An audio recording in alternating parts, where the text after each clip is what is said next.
The Bhavishya Purana is one of the 18 major Puranas genre of Sanskrit literature in Hinduism. The title Bhavishya means future and implies it is a work that contains prophecies regarding the future. However, the prophecy parts of the extant manuscripts are a modern-era work. Those sections of the surviving manuscripts that are dated to be older are partly borrowed from other Indian texts such as Brihat, Samhita and Shamba Purana. The veracity and authenticity of much of the Bhavishya Purana has been questioned by modern scholarship, and the text is considered an example of constant revisions and living nature of Puranic genre of Hindu literature. The text exists in many inconsistent versions, wherein the content as well as the subdivisions vary, and 5 major versions are known. Some manuscripts have 4 parvan, some 2, others don't have any parts. The text as it exists today is a composite of material ranging from medieval era to very recent. The available versions of Bhavishya Purana are based on a printed text published during the British colonial era. The first 16 chapters of the first part of the Bhavishya Purana is called Brahma Parvan. It shows similarities to and likely borrowed verses from some version of the manuscripts. However, some of the caste-related and women's rights-related discussion in the Bhavishya Purana is egalitarian and challenged those found in the 19th century published manuscripts of the manuscripts. The Brahma Parvan part of the Bhavishya Purana includes a 169 chapters compendium of Surya-related literature that overlaps with Zoroastrianism-related views.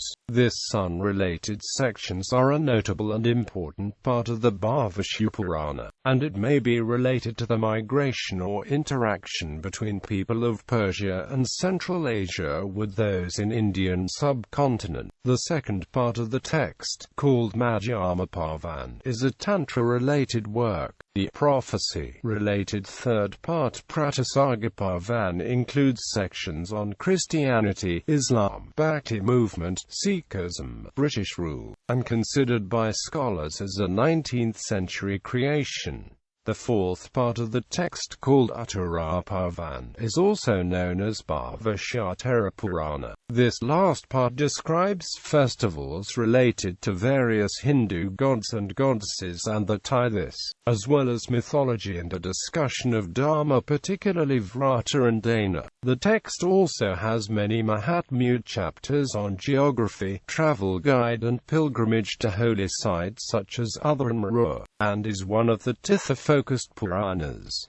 Dating and texts. In records of land grants of the 5th century BCE, verses are quoted which occur only in the Padma, Bhavishya, and Brahma Puranas, and on this basis Parjita in 1912 assigned these particular Puranas to an even earlier period. Maurice Wintonitz considers it more probable that these verses, both in the inscriptions and in the Puranas, were taken as quotations from earlier Dharmasastras, and thus argues that chronological deductions cannot be made on that basis. According to Maurice Wintonitz, the text which has come down to us in manuscript under this title is certainly not the ancient work which is quoted in the Apastambhya Dharma Sutra. A quotation appearing in the Apastambhya Dharma Sutra attributed to the Bhavishya Purana cannot be found in the extant text of the Purana. Structure. Some manuscripts of the Bhavishya Purana assert that it has 5 parts, but the extant printed editions contain 4 parts. These 4 parts have distinctive content and dating. The Brahma Parvan contains 215 chapters. The Madhyama Parvan has 3 sections with a cumulative total of 62 chapters. The Pratisarga Parvan has 4 sections with 7, 35, 32 and 26 chapters sequentially, and the Uttara Parvan has 208 chapters. Some manuscripts of the text do not have these parvans and have different number of chapters. The Madhyama Parvan part is a Tantra-related work. while the prophecy-related third part Pratyasaga is likely a 19th-century creation. The text is sometimes titled Bhavishya Purana. In the Padma Purana, it is classified in the Rajas category, which contains Puranas related to Brahma. Scholars consider the Sattva Rajas Tamas classification as entirely fanciful, and there is nothing in this text that actually justifies this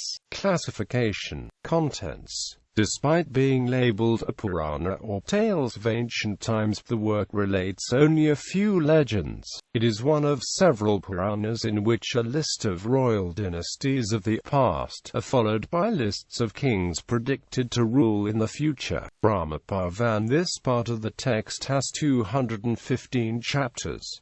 It covers topics such as rites of passage, ceremonies and feasts. It also covers the duties and rights of women, a discussion on the nature of people and how to identify good and bad characters, and a caste-related discussion. According to Aurora and other scholars, the caste-related and women's rights-related discussion in the Bhavishya Purana is egalitarian, similar to those found in Brahma Purana and Vajrasuchi Upanishad, all three of which challenged the views expressed in the Manuscripts. The Brahma Parvan also includes sections on festival dates and methods for worshipping Brahma, Ganesha, Skanda, and the Naga. A considerable section deals with sun worship in a place called Akadvipa, which may be a reference to Scythia. This overlaps with Zoroastrianism-related views, and may be related to ancient migration or interaction between Persia and Central Asia with Indian subcontinent. These chapters are the most comprehensive and important source of sun worship tradition in India, and may be related to the escape and resettlement of people from Persia into Western India during the mid to late medieval era. Madhyama Parvan. The second part of the Bhavishya Purana has 62 chapters on Tantra. This is not mentioned in other Indian texts, states Hazra to have been a part of the Bhavishya Purana, and therefore he states that it may be a late appendage abounding in tantric theories of the second millennium. However, states Rocha, the Tantra sections of this Purana were likely part of the text by about 1500 CE. Pratyasaga Parvan. The Pratyasaga Parvan has 100 chapters, which deal with topics such as the genealogy of the kings and sages, and prophecies. It is written as a universal history, with the first and the second chapters deal with old time, the third part with the medieval, while the fourth deals with the New Age. This section has led scholars to question the veracity and authenticity of much of the Bhavishya Purana, and as evidence that the Puranas were not scriptures, but texts that were constantly revised and of living nature, both over time and over geography. Alf Hilterbetel, who has translated and summarized this part of the Bhavishya Purana, considers that 1739 marks the terminus quo for the text's history of the Mughals, and the same terminus quo would apply to Pratyasaga Parvan's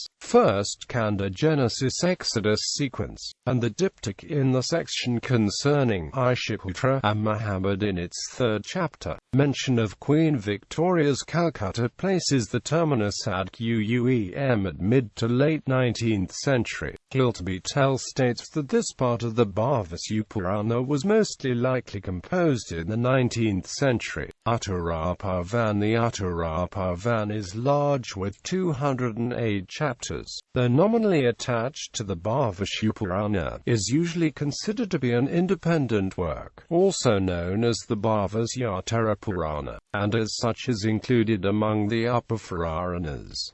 The Bhavishya Purana is primarily a handbook of religious rites with a few legends and myths. Rajendra Hazra characterizes it as a loose collection of materials taken from various sources that is lacking in many of the traditional 5 characteristics of a Purana, but which offers an interesting study of vows, festivals, and donations from sociological and religious point of view. The Bhavishya Purana also includes Mahatmya to pilgrimage sites such as Udaranmuru,